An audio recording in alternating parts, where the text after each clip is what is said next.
By the time the third letter arrived, taped crookedly to the red barn door with a strip of silver duct tape, everyone in Hawthorn Hollow knew something was wrong. Not just gossip wrong, not just Mrs. Bellamy's goats got loose again wrong. This was the kind of wrong that makes people lower their voices at the feed store. The envelope was white, stiff, and official-looking. Across the front, in block letters, someone had written, "Final Notice." Inside was a single sheet of paper. To the residents of Lot 17, Hawthorn Hollow Agricultural Estates, you are hereby ordered to remove all unauthorized livestock, dismantle unapproved structures, cease all roadside sales, and pay outstanding fines in the amount of $14,850 within 14 days. Failure to comply may result in legal escalation, lien proceedings, and forced removal. At the bottom was a signature, Gerald P. Kline, President, Hawthorn Hollow Homeowners Association. The letter was addressed to Eleanor Whitcomb, age 73, widow, beekeeper, tomato grower, and owner of the oldest working farm in the valley. She read it once. Then she read it again. Then she folded it carefully, slid it into the pocket of her faded blue apron, and went back to feeding the chickens. Because Eleanor Whitcomb had weathered droughts, floods, one barn fire, a tractor accident, and a neighbor who once tried to sue her rooster for emotional distress, she was not about to be scared by a man with a printer and a title. Still, by sundown, her hands were shaking. And by the next morning, the whole valley would learn that the fight over Hawthorn Hollow Farm was not really about chickens, tomatoes, or a roadside produce stand. It was about power. It was about fairness. And it was about whether a community could remember what it was before someone tried to turn it into something else. Chapter 1. Background. Hawthorn Hollow sat in a green pocket between two ridges, where the morning fog collected low over the fields and the creeks ran cold even in July. The land had once been all farms, dairy farms, apple orchards, pumpkin patches, cornfields that turned gold in September. Over the years, families sold off pieces. Some old pastures became driveways. Some barns became weekend homes. Some hayfields became agricultural estates, which was a fancy way of saying people wanted country views without country smells. That was when the Hawthorn Hollow HOA was formed. At first, nobody minded much. The original bylaws were simple.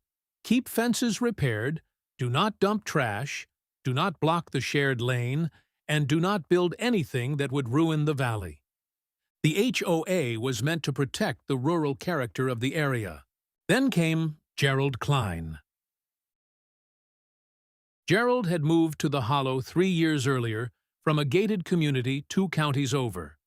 He bought the White House on the hill with black shutters, a stone fountain, and a lawn so perfect it looked afraid of being stepped on. Gerald was the kind of man who introduced himself by mentioning the square footage of his house. He wore pressed khakis to outdoor meetings. He called mud soil displacement. And within 6 months, he had become HOA president. Most people did not vote. Most did not think it mattered. That was their first mistake. Gerald believed rules were only useful when he was the one holding them. At first, he sent polite reminders. Then formal warnings. Then fines. A blue mailbox was visually inconsistent. A child's treehouse was an unapproved elevated structure. A family's vegetable patch was excessive cultivation. But Eleanor Whitcomb's farm bothered him most of all. Her property sat at the entrance to Hawthorn Hollow, where the lane curved past her red barn and weathered farmhouse. In summer, she sold tomatoes, sweet corn, eggs, honey, and jars of peach preserves from a roadside stand beneath a maple tree. People loved it. Gerald hated it. He said it attracted traffic. He said the chickens were noisy. He said the barn needed aesthetic review. He said the handwritten sign that read, "Fresh eggs. Honor box, lowered property values." Eleanor told him the sign had been there since 1989. Gerald told her that history did not exempt her from compliance. Eleanor smiled and said, "Neither does confidence, Mr. Kline." That was when the letters started. Chapter 2. The First Complaints. The first complaint said Eleanor's roadside stand was operating as an unauthorized business.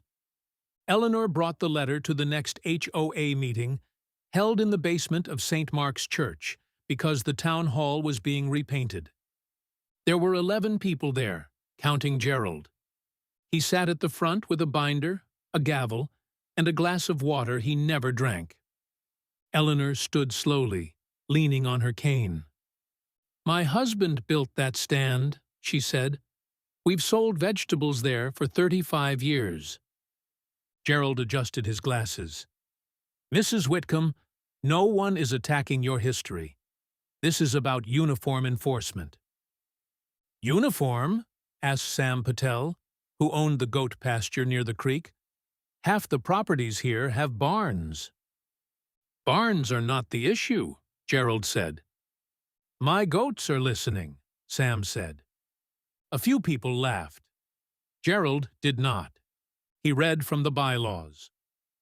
"No commercial operation shall be conducted from any residential lot without prior approval." Eleanor opened a yellow folder. Her daughter, Claire, had helped her make copies. "These bylaws were adopted in 1994, Eleanor said. "My stand predates the HOA." Gerald smiled thinly. "Pre-existing use does not automatically grant exemption." That line sounded official enough that several people nodded. But in the back row, a young woman named Mara Jennings frowned. Mara was new to the Hollow. She had moved into the old Miller place with her 8-year-old son, Toby, after a difficult divorce. She worked remotely as a paralegal and had come to the meeting mostly to learn names. She had spent years reading contracts, and Gerald's confidence sounded, to her, like someone walking quickly past a weak spot in the floor. After the meeting, she approached Eleanor in the parking lot. "Do you have the full HOA documents?" Mara asked. Eleanor patted her folder. "I have what they gave me." "What they gave you may not be everything." Eleanor looked at her. Mara smiled gently. "I'd like to help, if you'll let me." That was the first turning point, though nobody knew it yet. Chapter 3. Escalation. Gerald did not slow down. By the next month, Eleanor had been fined for unauthorized livestock, unauthorized signage, unapproved shed repairs, non-conforming fencing, seasonal display violations because of pumpkins near the roadside stand, and, most strangely, excessive bee activity. Eleanor kept 12 hives near the back orchard. Her honey had won ribbons at the county fair. When she read that one aloud at the feed store, old Hank Willis nearly spit coffee across the counter. "Excessive bee activity," he said. "What's next? Illegal sunshine?" But the fines grew. $100 became $500. $500 became $2,000. Gerald added late fees, administrative fees, review fees, inspection fees. By Thanksgiving, the total was more than most people in Hawthorn Hollow made in 2 months. At first, Eleanor tried to ignore it. Then a certified letter arrived threatening a lien. That got everyone's attention. A lien meant the HOA could make a legal claim against her property. And Eleanor's farm was not just land. It was her home. Her husband was buried beneath the oak at the back of the pasture. Her children had grown up chasing fireflies in the yard. Her grandchildren measured their height on the kitchen door frame every Christmas. Gerald wanted compliance, but to Eleanor, it felt like erasing the past. That evening, Mara sat at Eleanor's kitchen table while rain tapped against the windows. Between them were stacks of papers, bylaws, meeting minutes, fine notices, photos of the farm. A plate of ginger cookies, and curled up on the corner on a manila folder was the old cat that seemed like it had been on the farm longer than Eleanor. Eleanor poured tea. "I don't understand how it got this far," she said quietly. Mara flipped through the documents. "Because he's counting on you being tired." Eleanor looked up. "That's what people like Gerald do," Mara said. "They make the process exhausting. They make it expensive. They make you feel alone." Eleanor's mouth tightened. "I am tired," she said. Mara reached across the table and touched her hand. "Then we make sure you're not alone." Chapter 4. Witnesses. Mara began collecting statements. Not formal depositions, not yet, just memories. She started with Hank Willis, who had lived in Hawthorn Hollow longer than anyone except Eleanor. Hank was 81, wore suspenders every day, and claimed he could predict rain by the mood of his left knee. He sat on his porch and spoke into Mara's phone. Eleanor's farm was here before the HOA, before half these roads were paved, before Gerald Kline knew the difference between a rooster and a weather vane, he said. Then came Sam Patel. "My goats are legal," Sam said, "but Gerald only bothers Eleanor because her place is visible from the entrance.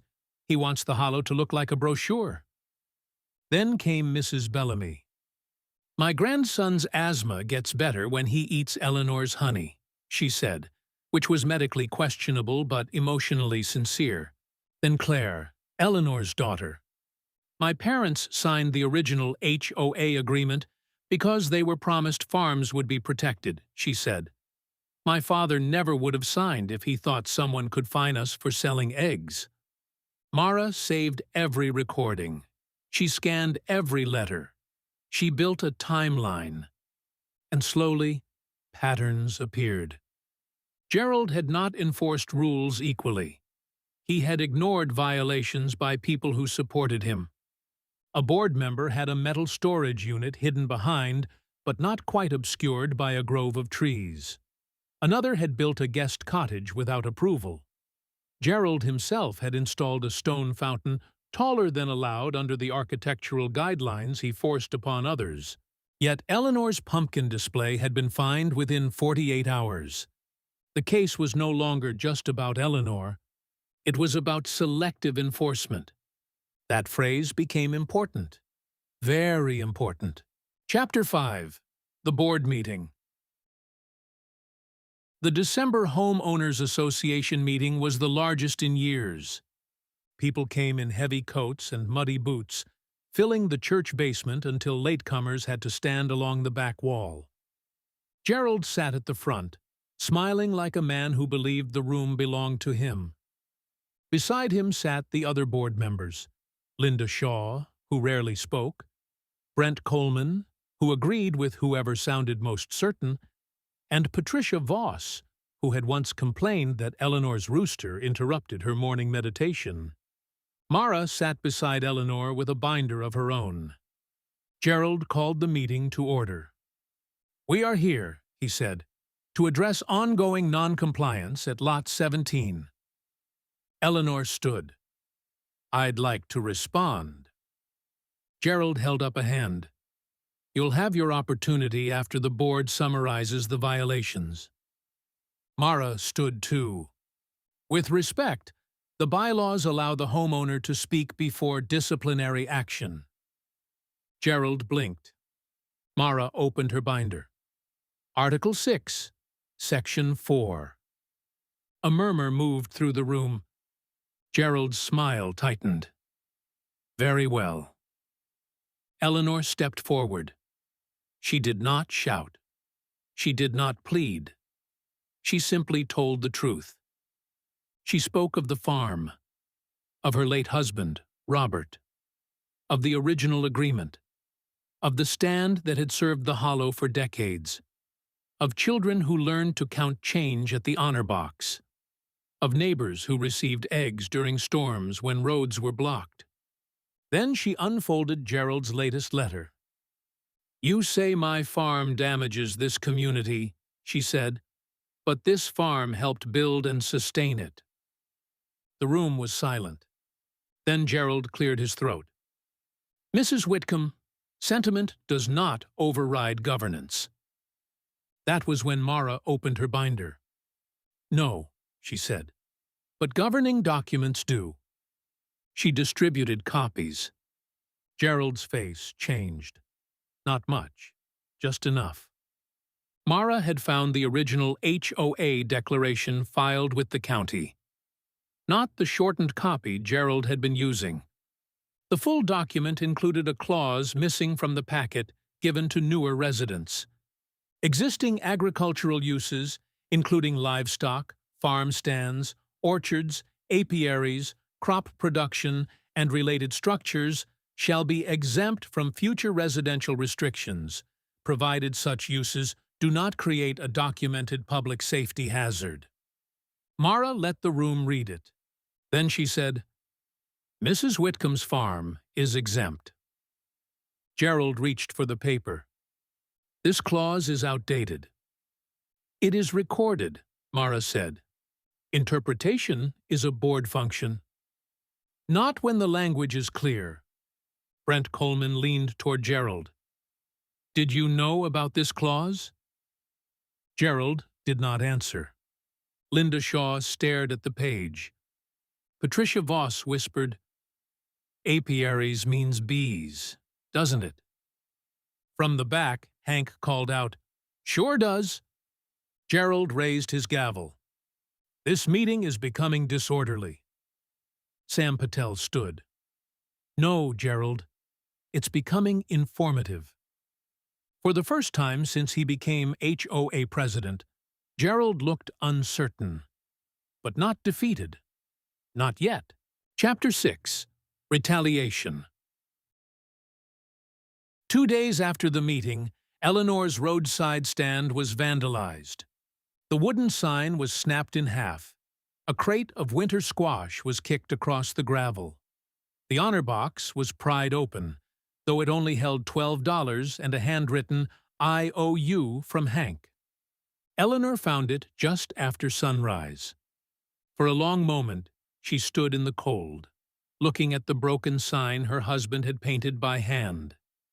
Then she sat down on an overturned apple crate and cried, not loudly, not dramatically, just quietly, into her gloves. Mara arrived 20 minutes later with Toby, who was carrying a small paper bag of chicken feed because he liked helping with chores. When he saw the stand, he stopped. "Who did that?" he asked. Eleanor wiped her eyes. "Someone who forgot how to be neighborly." Mara took photos. She called the sheriff. Gerald denied involvement, of course. At noon, he sent an email to the HOA list. While vandalism is regrettable, residents are reminded that unauthorized structures create liability concerns. That email was a mistake, a big one, because people who had been quiet now got angry. Not annoyed, angry. By sunset, half the Hollow had gathered at Eleanor's farm. Sam brought lumber. Hank brought old tools. Mrs. Bellamy brought soup. Claire drove in with her husband and children. Toby found the broken sign and carried it carefully to the barn. "We can fix it," he said. Eleanor smiled sadly. "Some things don't fix clean." Hank rubbed his chin. "Then we make it stronger than before." They worked under floodlights until the cold settled deep into their fingers. By evening, the farm stand stood again, better braced, freshly roofed, with a new sign painted by Toby in uneven green letters. Whitcomb Farm Stand. Eggs, honey, vegetables. Neighbors welcome. Underneath, Hank added in smaller letters, by historical exemption. Even Eleanor laughed at that. For the first time in weeks, the farm felt warm again. Chapter 7. The Hidden Motive. The real break came from Linda Shaw. Linda was the quiet board member. A retired school librarian, she had joined the HOA board because Gerald told her it would involve light clerical duties. Instead, she found herself copied on increasingly aggressive emails and meeting notes she did not fully understand. After the vandalism, Linda called Mara. Her voice was low. "I have something you should see." They met at the library in town, where Linda brought a folder tucked inside a knitting bag. Inside were printed emails. Gerald had been corresponding with the developer. Not officially, not publicly, quietly. The developer was interested in buying several lots near the entrance to Hawthorn Hollow for what was referred to as a luxury rural living concept. Eleanor's farm was the centerpiece. Without it, the entrance looked rustic. With it, the entrance looked, in the developer's words, commercially under-optimized.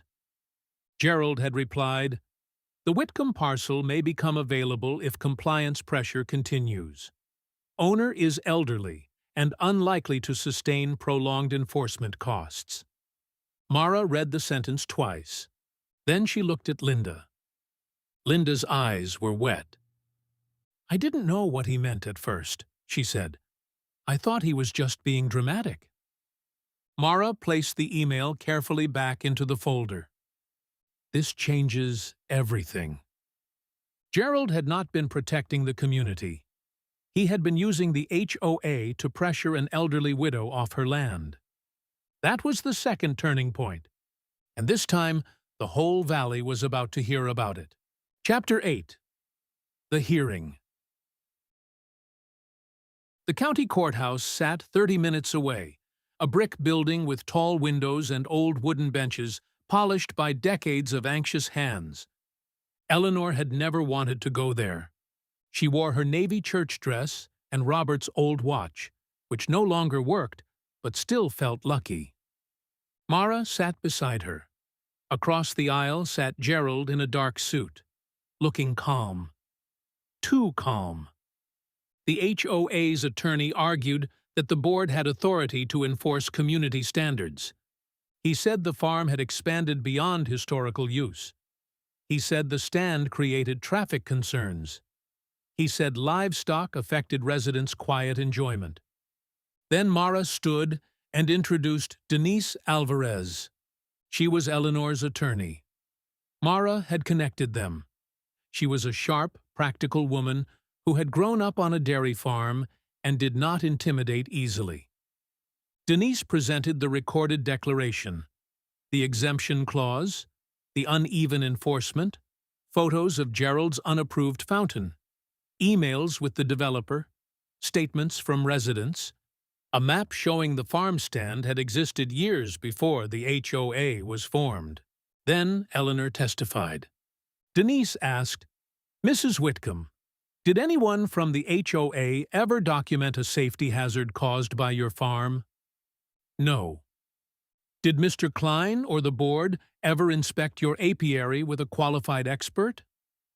"No." "Did your farm stand exist before the HOA was created?" "Yes." "How long?" Eleanor looked at the judge. "My husband built it the summer our youngest lost her first tooth. That was 1989. A small smile moved through the courtroom. Denise nodded. "And why do you still run it?" Eleanor took a breath. Because people need good food. Because land should be useful. Because my husband believed a farm is not just a place where you grow crops. It's a place where you grow trust. Gerald looked down at his table. For once, he had nothing to say. The judge took the matter under advisement, which meant everyone had to wait. And waiting is its own kind of storm. Chapter 9. Low Point. January came hard. Ice coated the fences. The creek froze along the edges. Eleanor's arthritis flared so badly that Claire begged her to come stay in town for a while, but Eleanor refused. "I leave now," she said, "and Gerald gets exactly what he wants." Still, courage did not pay legal bills. The farm stand brought in little during winter. The hens laid fewer eggs. One hive failed in the cold. And every trip to the mailbox made Eleanor's stomach tighten. Mara noticed.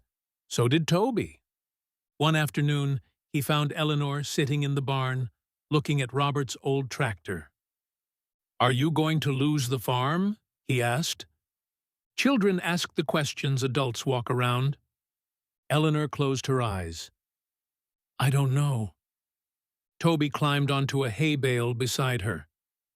"My mom says when people tell the truth, it matters." It does. But sometimes people lie louder.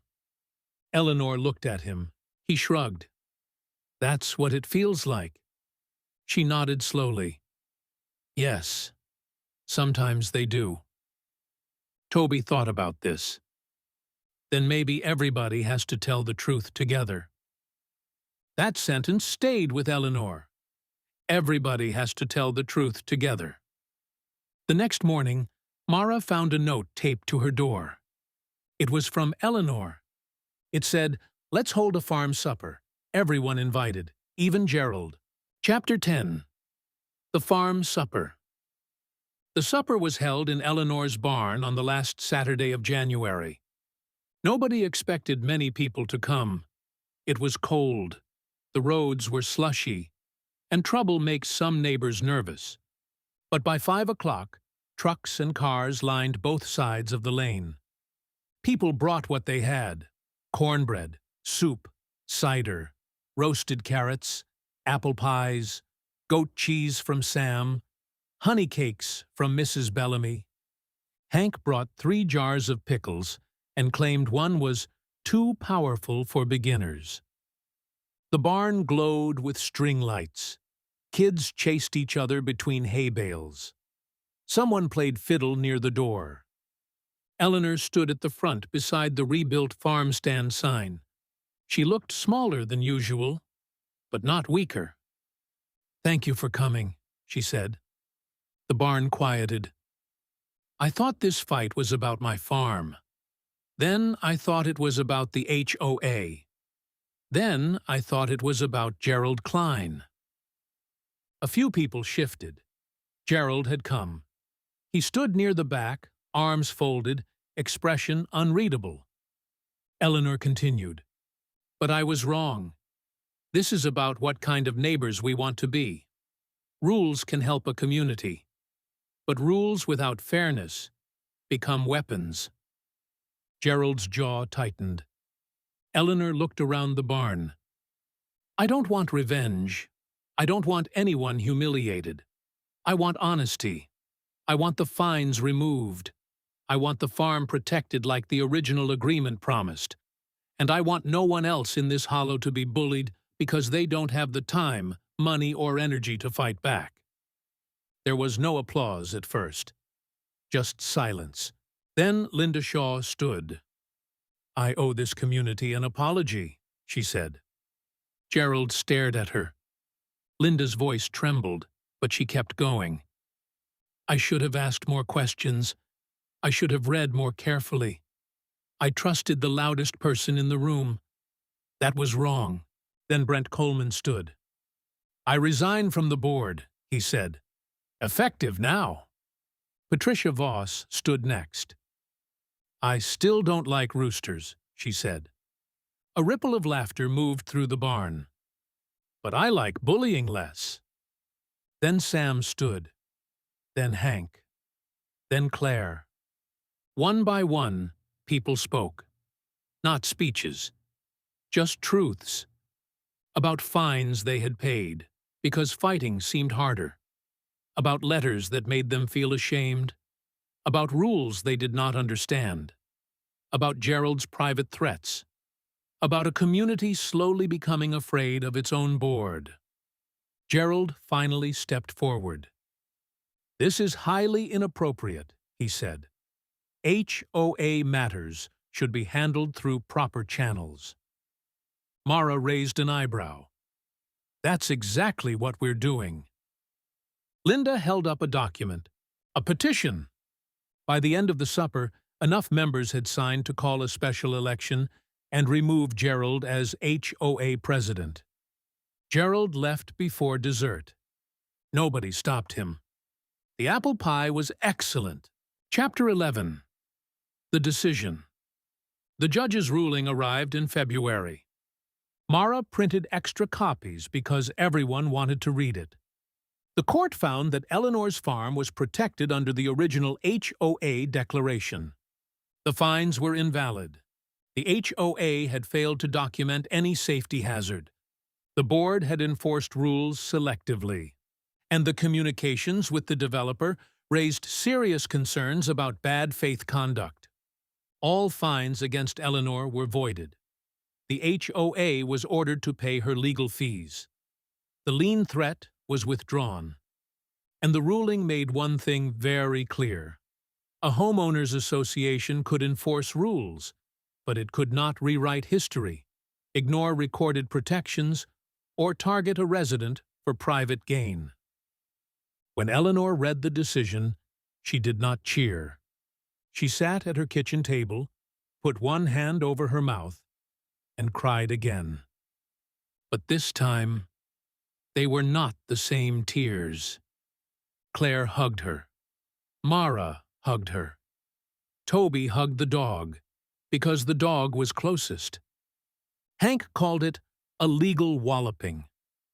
Sam brought goat cheese shaped like a gavel. Mrs. Bellamy said she had known justice would prevail, though privately she admitted she had been only 70% certain. That evening, Eleanor walked to the oak tree where Robert was buried. Snow lay thin over the pasture. The air smelled like wood smoke. She brushed a little snow from the stone. "We held on," she whispered. A breeze moved through the bare branches. For a moment, she could almost hear Robert's laugh. Chapter 12. The Election. The special HOA meeting was held in March. This time, the room was packed before Gerald arrived. He walked in wearing a navy blazer and carrying his binder, looking more like the president of a country club than a member of a farm community. But the room felt different. People were no longer looking at him for permission. Mara had helped draft proposed reforms. Clear fine procedures, required notice and appeal rights, conflict of interest rules, term limits, access to full governing documents, protections for agricultural uses, a hardship review process for elderly or fixed-income residents, and perhaps most importantly, a simple statement at the top of the new policy. Rules shall be enforced fairly, consistently, and in service of the community, not personal preference or private benefit. Gerald objected to nearly every provision. He said the reforms weakened authority. He said they exposed the HOA to risk. He said people did not understand governance. Hank raised his hand. "I understand one thing," he said. "When a fence is crooked, you fix the posts, not blame the field." No one knew exactly what that meant, but everyone applauded anyway. The vote to remove Gerald passed overwhelmingly. Linda Shaw was elected interim president. Mara agreed to serve as secretary. Sam Patel joined the architectural committee on the condition that no one call it that in front of his goats. Eleanor declined a board seat. "I've had enough paperwork," she said. But when the meeting ended, Linda approached her. "We'd like your advice." Eleanor smiled. "That I can give." Gerald left without speaking. For weeks afterward, people wondered if he would sue. He did not. 6 months later, he sold the house on the hill. The new owners planted sunflowers along the drive and bought eggs from Eleanor every Saturday. Chapter 13. Restoration. Spring came softly that year, first with mud, then peepers calling from the creek, then green shoots in the garden beds. Eleanor reopened the farm stand in April. There were eggs, early lettuce, jars of honey, and bundles of daffodils tied with twine. The new sign still had Toby's uneven lettering. Eleanor refused to repaint it. "Best sign I ever had," she said. Customers came from the Hollow and beyond. Some left extra money in the honor box. Some left notes. "Thank you for staying. Best honey in the county. My kids love your chickens. Fair is fair." One note was unsigned. It read, "I'm sorry." Eleanor did not know who wrote it.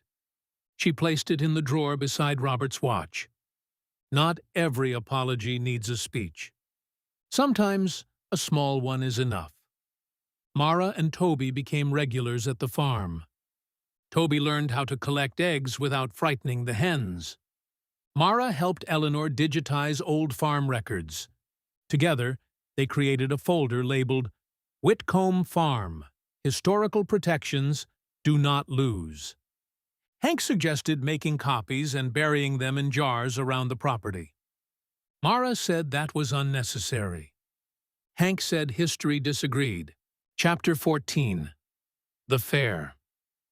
By August, Hawthorn Hollow felt like itself again. Not perfect. No place ever is. But this was real. This was home. There were still disagreements. Patricia still disliked the rooster. Sam's goats still escaped twice. Hank still gave weather forecasts no one asked for. But the fear had lifted. The county fair arrived under a blue sky, with hay bales stacked by the judging tent and children running sticky-fingered from the lemonade stand. Eleanor entered her honey again. She also entered tomatoes, peach preserves, and a small display about pollinators. Toby helped arrange the jars. Mara watched from nearby, smiling. When the honey results were announced, Eleanor won first place. The ribbon was blue. The applause was loud. But the bigger surprise came later. The County Agricultural Society presented Eleanor with a Community Stewardship Award. The announcer read, "For preserving the agricultural heritage of Hawthorn Hollow, defending fair treatment, and reminding neighbors that community is not maintained by rules alone, but by courage, honesty, and care." Eleanor stood on the small stage, holding the plaque. For a moment, she could not speak. Then she said, "I didn't do it alone." From the crowd, Hank shouted, "That's in the record!" Everyone laughed. Eleanor looked out over the fairgrounds, at Mara, at Toby, at Claire and the grandchildren, at Sam and Linda and Mrs. Bellamy, at neighbors who had stood with her when standing up became necessary. "This farm has always grown more than food," she said. "It grows memory. It grows patience. Sometimes it grows trouble. But this year, it grew something else." She paused. It grew fairness. The crowd applauded again. And this time, Eleanor let herself enjoy it. Final dossier summary. The case of Hawthorn Hollow Farm began with a letter, a threat, a fine, a man who believed rules could be bent into a weapon. But it ended with a community remembering its own roots. The farm stand remained. The bees remained. The chickens remained. The tomatoes ripened in the sun. And every Saturday morning, beneath the maple tree, the honor box sat on the counter of the rebuilt stand. People dropped in coins, folded bills, handwritten notes, and sometimes more than they owed. Because trust, once defended, has a way of becoming stronger. Years later, when new families moved into Hawthorn Hollow and asked about the green-lettered sign at the entrance farm, someone always told them the story. They told it simply. An old farmer was treated unfairly. A neighbor read the fine print. A community found its backbone. And justice, after some delay, finally found the right driveway. As for Eleanor, she kept the first letter from Gerald Kline in a folder marked "Nonsense, Resolved." Right beside it, she kept the court ruling, the petition, the farm supper invitation, and Toby's original sketch for the new sign. That folder became known, unofficially, as the Hawthorn Hollow dossier. Not because it was full of paperwork, though it was, but because it proved something worth remembering. A rule is only as good as the fairness behind it. A community is only as strong as the people willing to protect one another. And sometimes, the smallest farm at the edge of the road can become the place where everyone learns what home is supposed to mean. So if you ever drive through Hawthorn Hollow in late summer, slow down near the red barn.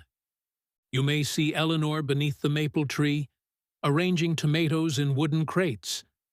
You may hear bees moving through the clover.